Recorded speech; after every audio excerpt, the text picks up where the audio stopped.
우리가 살펴보고 있는 여호수아부터 에스더까지를 흔히 역사서라고 부릅니다.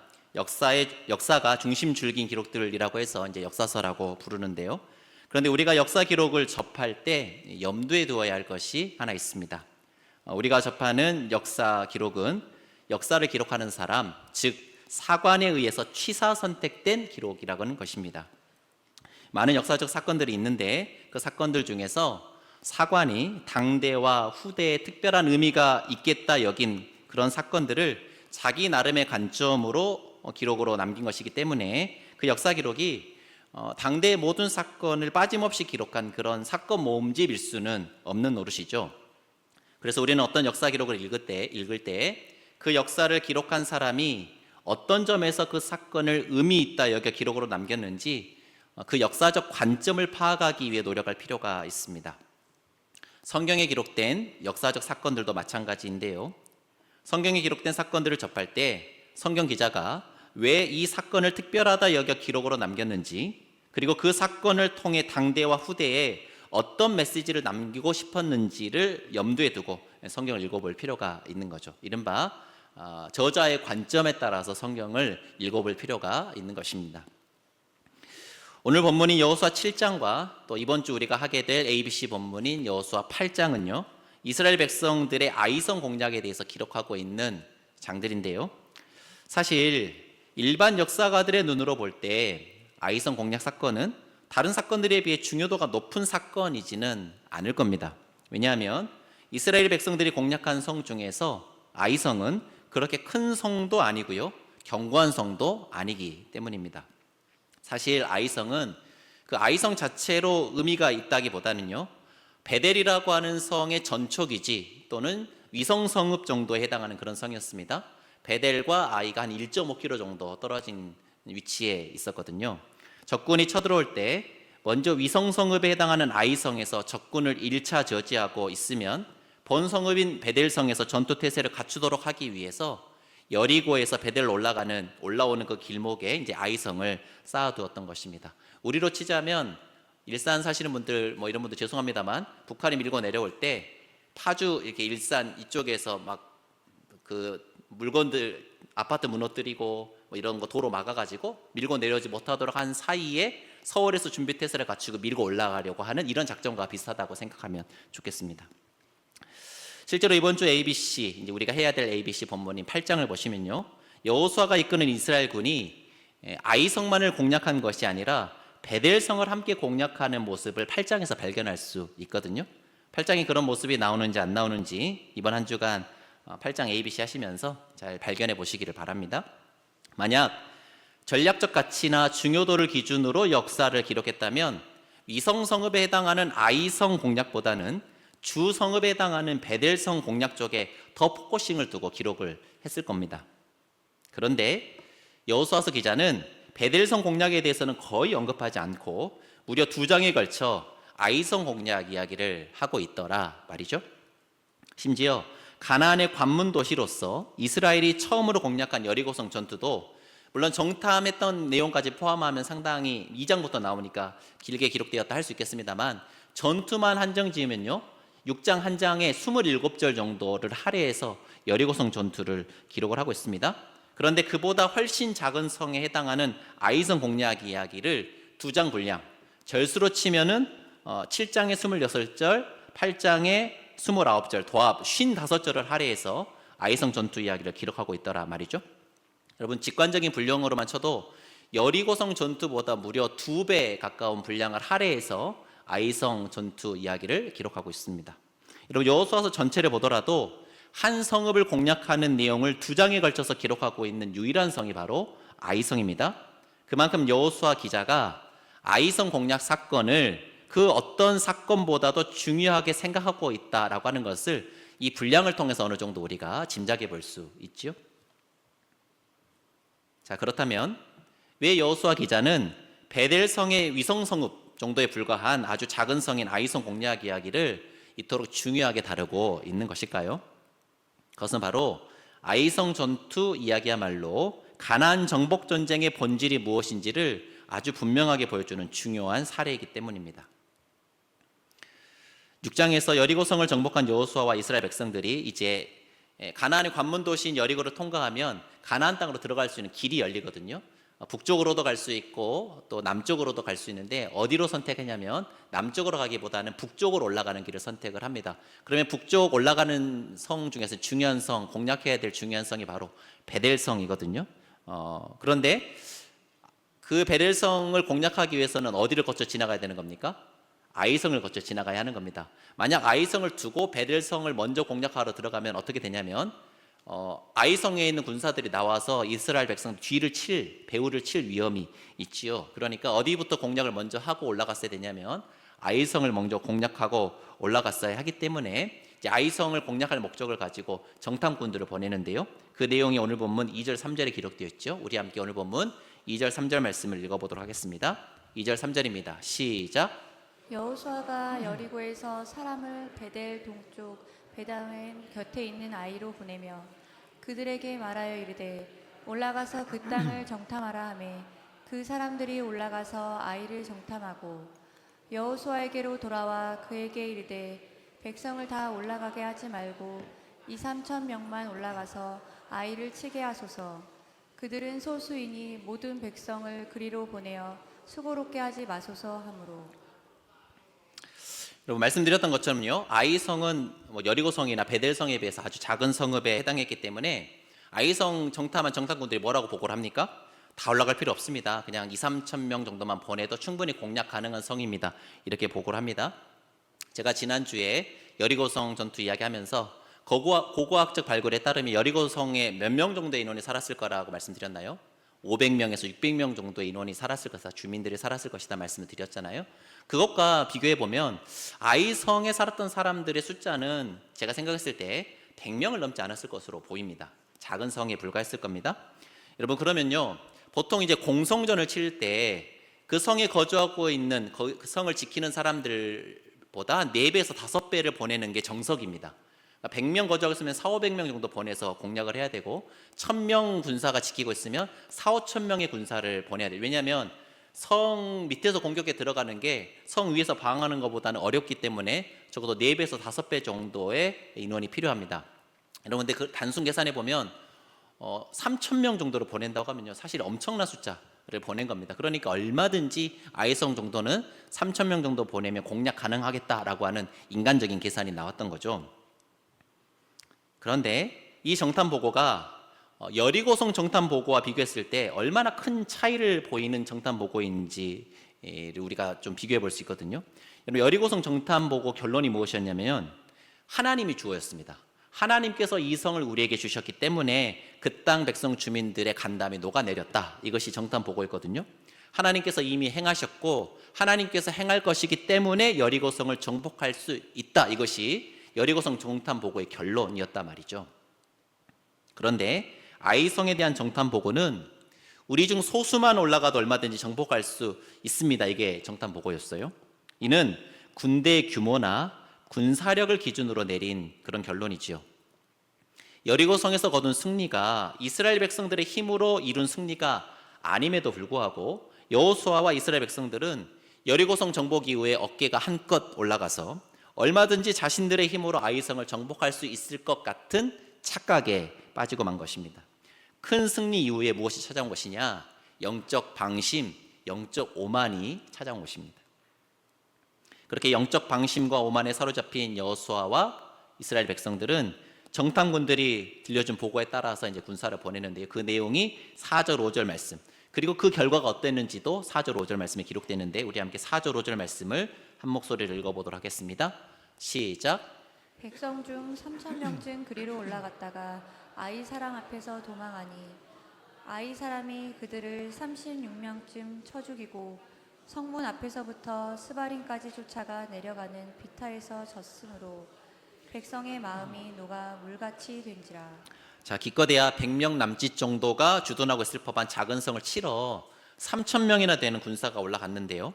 놀랍게도 그 전투에서 누가 칩니까? 이스라엘 지고 맙니다. 사상자도 나왔죠. 36명이라고 하는 사상자까지 나올 만큼 패배를 당하고 돌아옵니다. 여러분, 이 소식, 아이성에서 패배했다는 소식을 듣자마자 여호수아와 이스라엘 백성들의 간담이 물처럼 녹아내리고 말았습니다. 불과 얼마 전까지만 하더라도 이스라엘의 진격 소식에 큰 성 여리고 주민들의 마음이 녹아내렸었잖아요. 근데 쉽게 공략할 수 있을 것 같았던 아이성에서 뜻하지 않은 패배를 당한 뒤에 처지가 역전되어서 오히려 이스라엘 백성들의 마음이 녹아내린 기가 막힌 상황에 직면하게 된 것입니다. 이 뜻하지 않은 패배 앞에서 이스라엘 백성들, 여호수아와 이스라엘 백성들은 아주 큰 좌절과 두려움에 사로잡히고 마는데요. 왜냐하면 아이성에서의 패배는 지금 현재 이스라엘 백성들이 치르고 있는 그 거룩한 전쟁 자체를 근본적으로 뒤흔드는 패배였기 때문입니다. 여러분, 이스라엘의 진격 앞에 가나안 거민들이 두려워 떨었던 것은요, 이스라엘의 군인 숫자가 많았기 때문이 아니죠. 이스라엘 백성들이 가지고 있는 무기가 최첨단 무기이기 때문도 아니고 이스라엘의 군사 전략이 아주 탁월한 그런 전략이어서가 아니었습니다. 이스라엘과 함께 하시는 여호와 하나님께서 세상의 그 어떤 신들보다도 강하고 능하신 하나님이시기 때문에 하나님의 그 권능 앞에서 두려워 떨었던 것입니다. 그런데 이스라엘이 아이성과 같은 작은 성조차도 넘지 못하고 패배한 것은 가나안 사람들에게 어떤 신호로 읽히게 되느냐? 이스라엘 하나님 강하고 능한 신이긴 하지만 하나님이 떠나셨나 보다. 하나님이 저들과 함께 계시지 않나 보다. 두려워할 필요가 없겠구나. 이런 신호를 준 겁니다. 이제 이스라엘이 만만해졌으니까 한번 제대로 이스라엘과 붙어보자. 이런 용기가 막 샘솟듯이 일어나게 된 거죠. 여러분, 실제로 아이성에서의 패배 이후에 여러분 여리고성 정복할 때까지만 하더라도 성문 걸어 잠그고 벌벌벌 떨고 있었는데 아이성에서의 패배 소식이 들리고 난 다음에 가나안 도시국가 그 왕들의 분위기가 어떻게 바뀌었는지가 여호수아 9장에 기록되어 있거든요. 여호수아 9장 1절 2절 말씀을 우리 한 목소리를 읽어보겠습니다. 1절 2절 말씀입니다. 시작. 이 일 후에 요단 서쪽 산지와 평지와 레바논 앞 대해 연안에 있는 헷 사람과 아모리 사람과 가나안 사람과 브리스 사람과 히위 사람과 여부스 사람의 모든 왕들이 이 일을 듣고 모여서 일심으로 여호수아와 이스라엘에 맞서 싸우려 하더라. 모여서 일심으로 여호수아와 이스라엘 맞서서 싸우려 하더라. 그 전까지는 싸울 엄두를 못 냈거든요. 근데 모여서 같이 싸워보자, 이런 분위기가 형성이 된 겁니다. 그리고 사실 이스라엘이 치르는 전쟁은요, 정규전이라고 하기보다는 심리전에 가까운 전쟁이었는데요, 하나님께서 하나님의 사자를 미리 가나안 땅에 보내셔서 가나안 거민들 마음 가운데 두려움을 심어 놓으셨기 때문에 이스라엘 백성들이 진격하기만 해도 가나안 도시 국가들은 그냥 무너져 내릴 것이었습니다. 그런데 아이성에서의 패배는 그 상황이 역전되었다는 것을 의미하지요. 아이성에서의 패배로 인하여 가나안 거민들이 용기백배하게 되었고 오히려 이스라엘 백성들의 마음이 녹아내려 제대로 된 전쟁을 수행할 수 없는 그런 위기 상황 가운데 이스라엘이 직면하게 된 것입니다. 자, 이 위기 상황 앞에서 지도자인 여호수아가 옷을 찢고 머리에 티끌을 뒤집어 쓰고 하나님 앞에 나아가서 지금 이스라엘이 처해 있는 상황에 대해서 이제 깊은 탄식을 올려드리는데요. 그 여호수아의 탄식에 대한 하나님의 응답, 왜 이스라엘이 아이성에서 패배할 수밖에 없었는지 그 이유를 하나님께서 말씀해 주시는데, 오늘 보면 11절 12절 말씀을 우리 한 목소리 읽어보겠습니다. 11절 12절입니다. 시작. 이스라엘이 범죄하여 내가 그들에게 명령한 나의 언약을 어겼으며 또한 그들이 온전히 바친 물건을 가져가고 도둑질하며 속이고 그들의 물건들 가운데 두었느니라. 그러므로 이스라엘 자손들이 그들의 원수 앞에 능히 맞서지 못하고 그 앞에서 돌아선다니 이는 그들도 온전히 바친 것이 됨이라. 그 온전히 바친 물건을 너희 중에서 멸하지 아니하면 내가 다시는 너희와 함께 있지 아니하리라. 자, 하나님께서 뭐라고 말씀하시냐면 이스라엘이 범죄하여서 하나님과의 언약을 어기고 온전히 바친 물건을 가져가고 도둑질했다. 무슨 말입니까? 여리고 정복 시에 그 어떤 것도 개인적으로 취하지 말고 온전히 하나님께 바치라고 한 그 물건을 누군가가 사적으로 착복했다.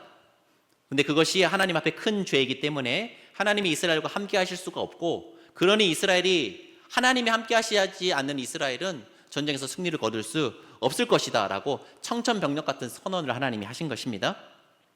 하나님께서 지적하신 그 범죄가 무엇이었는지가 오늘 본문 1절에 자세히 기록되어 있는데요. 여러분, 그러니까 1절 말씀부터 벌써 하나님께서 이 지금 이스라엘이 아이성에서 패배할 수밖에 없었던 이유를 박아놓고 시작을 하거든요. 우리 1절 말씀도 한 목소리 읽어보도록 하겠습니다. 시작. 이스라엘 자손들이 온전히 바친 물건으로 말미암아 범죄하였으니 이는 유다 지파 세라의 증손 삽디의 손자 갈미의 아들 아간이 온전히 바친 물건을 가졌음이라. 여호와께서 이스라엘 자손들에게 진노하시니라. 자, 방금 읽은 1절 말씀에서 우리가 좀 주목해 봐야 할 단어가 있습니다. 어떤 단어냐면 범죄하였다라고 했을 때 그 범죄하다라고 번역된 히브리어 단어가 마알이라고 하는 동사인데, 이 마알이라고 하는 동사의 쓰임새를 조금 우리가 살펴볼 필요가 있는데요. 여러분, 이 마알이라고 하는 히브리어 동사가 쓰인 대표적인 성경 구절이 레위기 5장 15절 말씀입니다. 우리 함께 레위기 5장 15절 말씀 화면 통해서 읽어볼게요. 시작.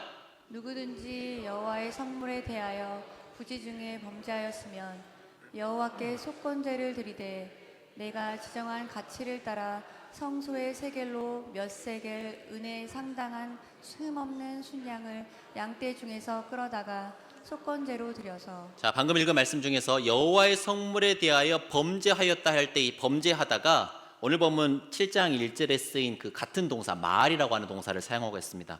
여러분, 레위기 5장 15절 말씀은 어떤 말씀이냐면 여호와께 속한 물건, 여호와께 속한 성물을 누군가 부지 중에 가져갔거나 해를 끼쳤을 때 그 손해를 배상하는 제사, 속건제에 관한 규례를 담고 있는데요. 바로 이 속건제 제사에 쓰인 마알이 여리고성의 물건을 개인적으로 착복한 아간에 대해서 쓰였다라고 하는 것은요, 아간이 개인적으로 물건을 취한 것이 사실상 누구의 것을 불법적으로 탈취했다는 것입니까? 하나님의 성물, 하나님의 것, 하나님께 속한 것을 불법적으로 탈취해 갔다는 것입니다.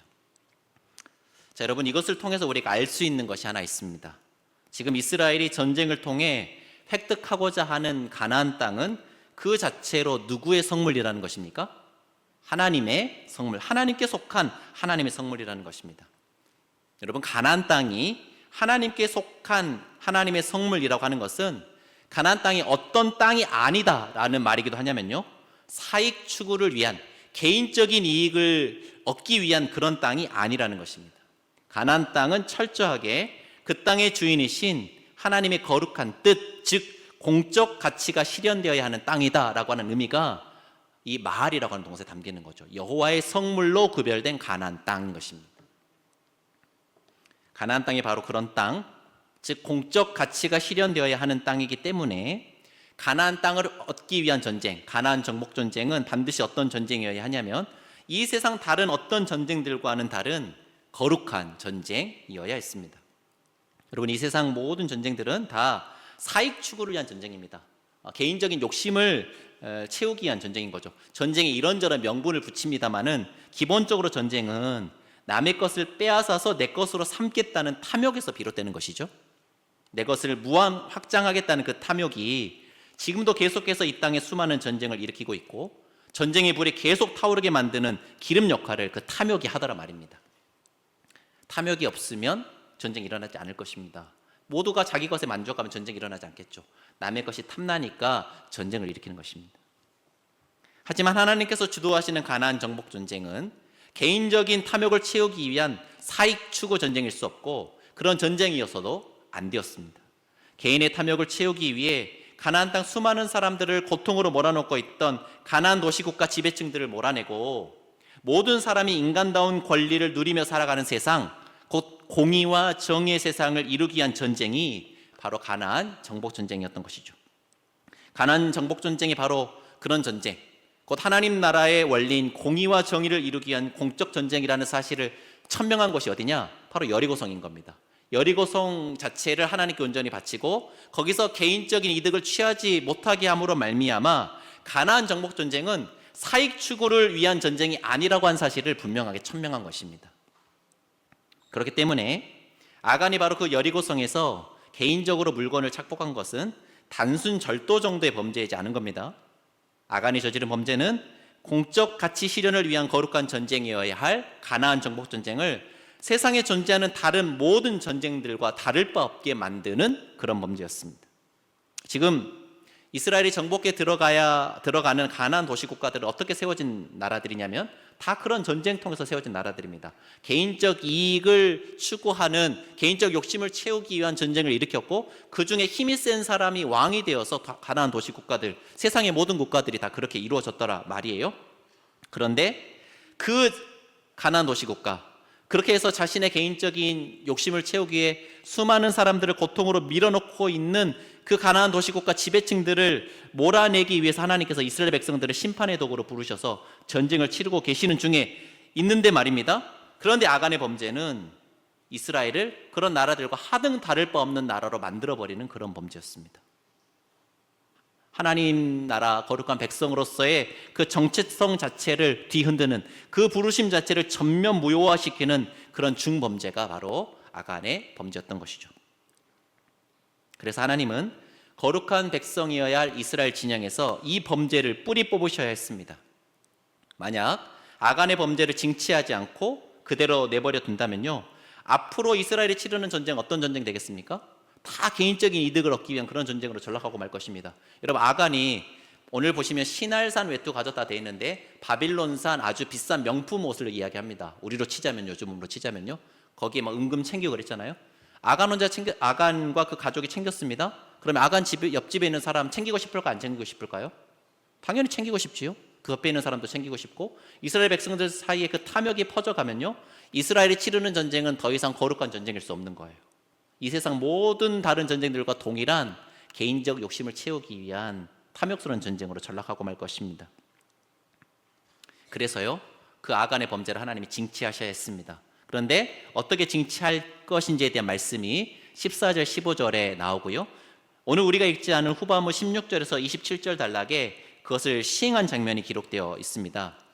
그런데 이제 그것을 시행한 장면을 읽을 때 우리 마음 가운데 좀 불편함이 있죠.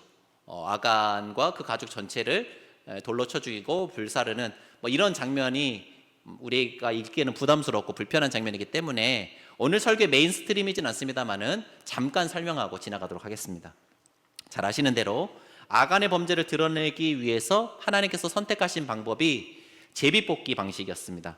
제비를 뽑을 때 어떤 방식으로 뽑혔냐면 넓은 범위에서 더 좁은 범위로 좁혀가는 방식으로 제비뽑기를 진행을 했는데, 먼저 지파를 뽑고요, 그 지파에 속한 족속을 뽑고요, 그 족속에 포함되어 있는 가족을 뽑고 난 다음에 그 가족 중에 한 사람 범죄자에게로 향하도록 이렇게 제비뽑기 방식이 진행이 됐습니다. 여러분, 근데 하나님은 아간이 범죄했다는 거 아시죠? 여러분, 그러면 아간 자체를 징치하려고 했다면 굳이 이런 번거로운 방법 안 쓰셨어도 됐어요. 여호수아에게 알려주셔가지고 거기에서 그냥 그렇게 처리를 하셨어도 됐을 텐데, 왜 굳이 복잡하고 거추장스러운 방식을 통해서, 그것도 한 번에 뽑지 않고 막 여러 단계를 거쳐서 뽑으신 걸까요? 저는 여기에 우리 하나님의 마음이 담겨 있다고 생각해요. 만약 그냥 칠 거면 치시면 되지. 그런데 제비뽑기 방식을 통해서 단계로 진행된 것은 아간에게 회개할 기회를 주시기 위함이었겠다 싶어요. 스스로 죄를 고백하고 나와서 용서를 구하면 아마도 아간의 인생이 달라지지 않았을까라는 생각을 제가 해본 것입니다. 하지만 아간은 하나님이 주시는 그 은혜의 기회를 저버리고 끝까지 버티다 자신이 지목되자 그제서야 자신의 죄를 인정하지요. 여러분, 우리의 마음을 또 불편하게 하는 게 뭐가 있습니까? 아간뿐만이 아니라 아간의 아들들과 딸들도 처형을 당했다라고 하는 사실이 우리의 마음을 불편하게 하는데요. 그런데 성경의 원리상 아간의 아들들과 딸들이 범죄와 무관하지 않았을 것입니다. 공범이었을 거예요. 공모자였을 것입니다. 여러분, 신명기에 보시면 이런 규정이 나오는데, 우리 함께 신명기 24장 16절 말씀을 한 목소리 읽어보겠습니다. 시작. 아버지는 그 자식들로 말미암아 죽임을 당하지 않을 것이요 자식들은 그 아버지로 말미암아 죽임을 당하지 않을 것이니 각 사람은 자기 죄로 말미암아 죽임을 당할 것이니라. 여러분, 방금 읽으신 말씀처럼요, 성경은 어떤 사람의 죄를 그 죄와 무관한 다른 사람에게 같이 지우는 연좌죄를 금지하고 있습니다. 그런 점에서 볼 때 아간 혼자 범죄했다면 아간 혼자 처형을 당했을 건데, 아간과 그의 자녀들이 함께 처형을 당했다는 거 하는 것은, 그런데 여러분, 아간의 부모가 처형당했다, 아간의 아내가 처형당하는 말은 없어요. 아마도 아간과 그의 자녀들이 공모해서 같이 범죄를 저질렀기 때문에 처형을 당한 것으로 그렇게 우리가 생각해 볼 수 있겠습니다. 자, 말씀을 정리하겠습니다.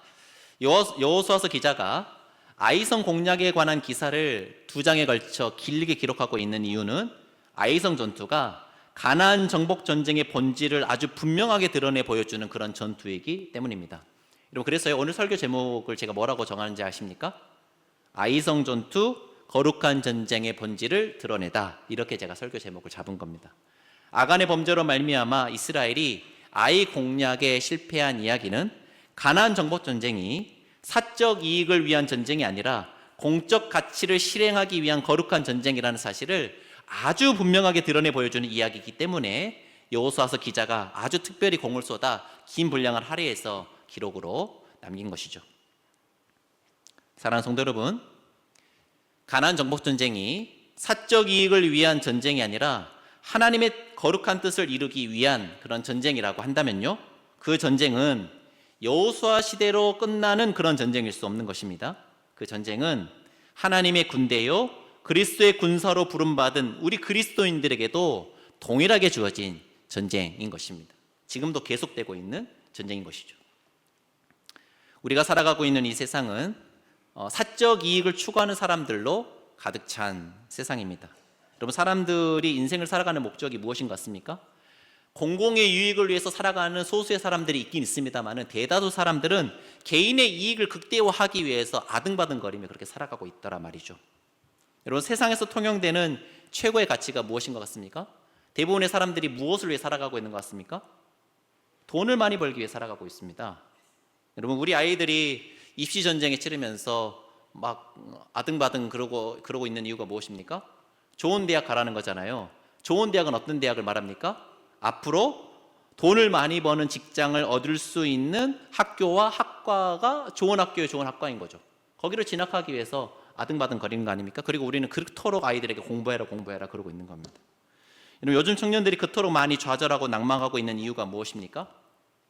돈을 많이 벌 수 있는 기회가 상대적으로 제한되었기 때문에, 차단되었기 때문에 그런 것이죠. 여러분, 요즘 사람들이 가장 열을 올리고 집중하고 있는 핵심 주제가 무엇인 것 같습니까? 어떻게 하면 내가 가지고 있는 자산을 빠르게 그리고 효과적으로 증식시킬 수 있을까? 여러분, 그래서 요즘 다 무슨 이야기 합니까? 주식 투자 이야기하고, 약간 한물 간 듯한 느낌이 있습니다만 부동산 투자 이야기하고, 주식 투자해서 번 돈 다시 부동산 뭐로 흘러간다, 이런 이야기도 나오고요. 온갖 세상의 주제가 다 사람들의 관심이 돈 버는 것, 개인의 이익을 극대화하는 것, 사적 이익의 극대화, 거기에 초점이 맞춰져 있는 것 같더라 말이죠.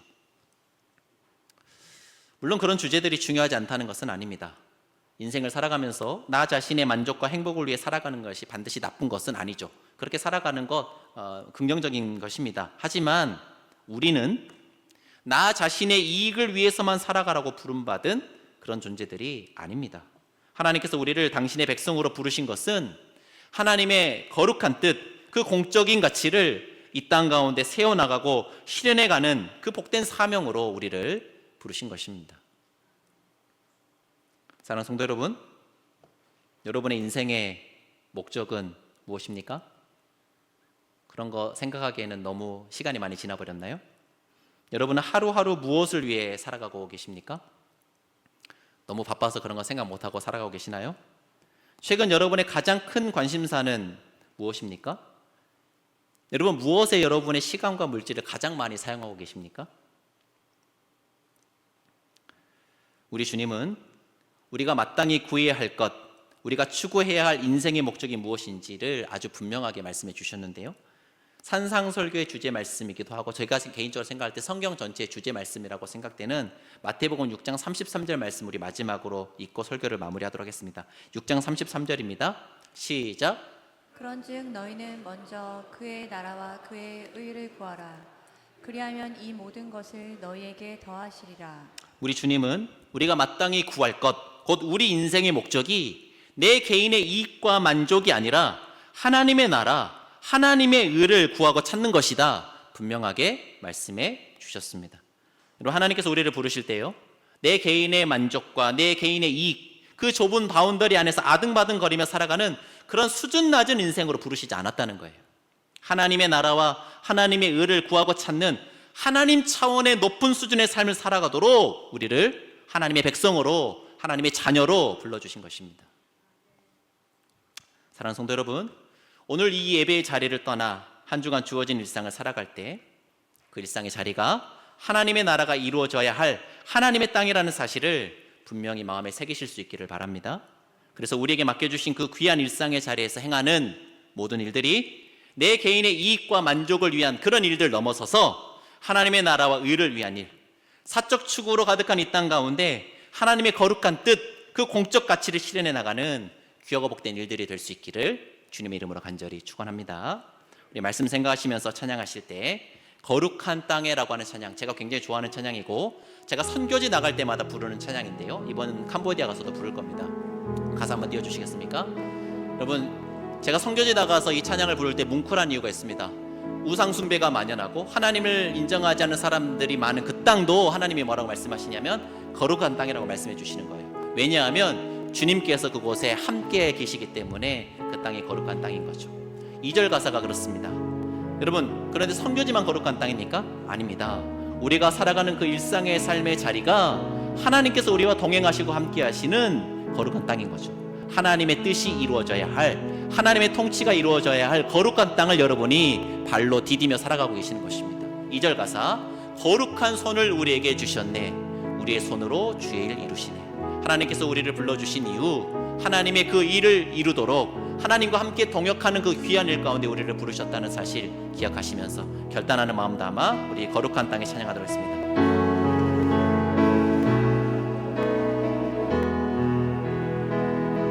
거룩한 땅에, 거룩한 땅에 우리 여기에 서 있네. 주님 계신 이곳 곧 거룩한 땅이라. 거룩한 땅에, 거룩한 땅에 우리 여기에 서 있네. 주님 계신 이곳 곧 거룩한 땅이. 우리 2절로 찬양할까요? 거룩한 손을, 거룩한 손을 우리에게 주셨네. 우리 손으로 주의 일 이루시네. 거룩한 손을, 거룩한 손을 우리에게 주셨네.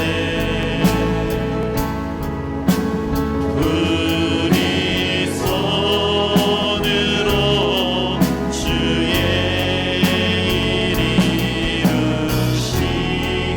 우리 마지막으로 2절 한 번 더 찬양하실 텐데 어떻게 찬양하면 좋겠냐면요, 하나님께서 우리에게 거룩한 손을 주셨다는 사실을 기억하시면서 거룩한 손을 우리 앞에 이렇게 모으고 함께 찬양하도록 하겠습니다.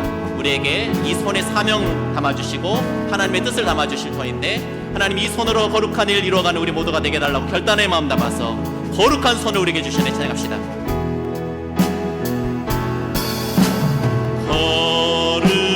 거룩한 손을 우리에게 주셨네. 우리 손으로 주의 일 이루시네. 거룩한 손을, 거룩한 손을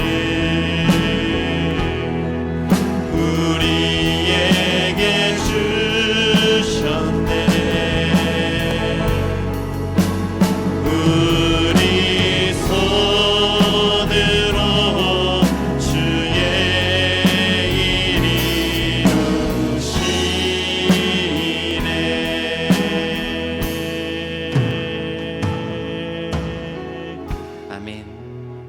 사랑과 자비가 풍성하신 하나님, 죄악된 세상 속에서 우리를 거룩히 구별된 하나님 나라 백성으로 삼아주시고 이 땅 가운데 하나님의 나라를 심어가고 세워나가는 하나님의 거룩한 군사로 불러주신 은혜에 감사와 찬양을 올려드립니다.